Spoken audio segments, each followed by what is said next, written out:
Bonjour, je suis ravi de vous retrouver sur l'Argus.fr pour vous faire découvrir la nouvelle DS4. Cette berline compacte est le quatrième modèle de la gamme DS qui en comptera 6 à l'horizon 2025. Comme à leur habitude, les designers DS se sont laissés un petit peu aller et offrent un style très original avec notamment de nombreuses lignes saillantes sur les flancs, ici sur les ailes pour donner un peu plus de force, ici sur les bas de caisse, et elle a également de nombreux éléments graphiques comme ici le montant arrière qui intègre un élément graphique très particulier avec le logo à l'intérieur. La DS4 peut être une berline élégante dans sa version Opera, une berline sportive comme dans cette version Performance Line ou une berline aux accents SUVisants dans sa version Cross. Quoi qu'il en soit, quelle que soit la déclinaison, elles auront toujours les mêmes dimensions. 4,40 m de long, 1,83 m de large et 1,49 m de haut, et la hauteur n'est pas prise aux barres de toit de la version Cross, mais au niveau de l'antenne requin. Si l'extérieur est toujours aussi baroque pour une DS, l'intérieur est lui plutôt classique.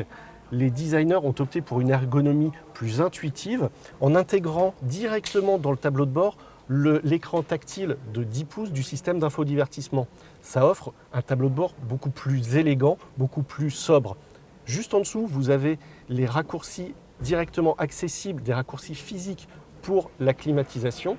Dès le milieu de gamme, vous disposerez de ce petit écran tactile de 5 pouces, baptisé DS Smart Touch, qui fonctionne un petit peu comme le système MMI chez Audi.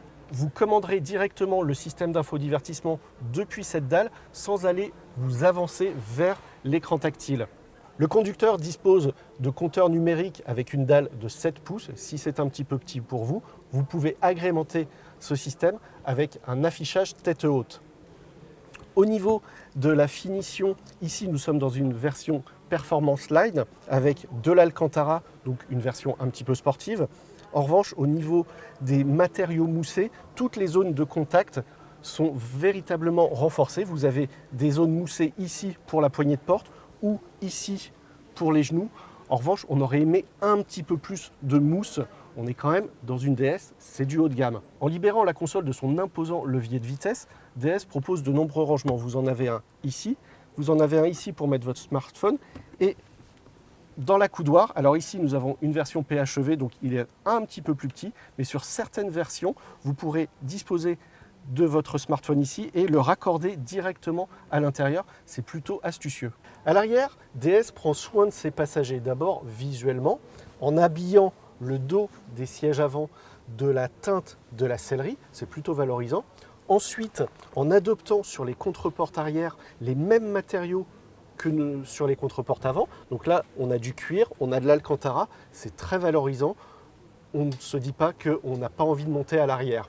En revanche, au niveau habitabilité, bon, c'est un petit peu limite. On est quand même sur un empattement de 2,68 m. C'est l'empattement du Peugeot 3008. Les cave-à-pieds sont corrects. Là, le siège est vraiment au plus bas. Ça mériterait un petit peu plus. La garde au toit est plutôt bonne. Vu la silhouette fuyante de la voiture, c'est plutôt bien. En revanche, les assises auraient mérité de soutenir un petit peu plus sous les cuisses. Concernant le volume de coffre, il est de 430 litres sur les versions standards et sur cette version hybride rechargeable, il descend à 390 litres. Cette nouvelle DS4 repose sur une évolution de la plateforme EMP2 afin d'intégrer des modules électrifiés. En effet, la voiture peut disposer de versions hybrides rechargeables. Elle fera 225 chevaux au lancement avec une batterie de 12,4 kWh. Selon nos informations, une version développant 180 chevaux viendra par la suite. Au rayon des moteurs 100% thermiques, 3 essences seront disponibles, 130, 180 et 225 chevaux, et un diesel développant 130 chevaux. Tous ces moteurs seront obligatoirement associés à une boîte automatique à 8 rapports. Au rayon des équipements, cette DS4 pourra disposer de la vision de nuit, de la suspension prédictive par caméra, des feux Matrix LED et de la conduite semi-autonome de niveau 2. Mais pour tout cela, il faudra attendre le 4e trimestre 2021, date de sa commercialisation. Sur ce, je vous dis à très bientôt sur l'Argus.fr.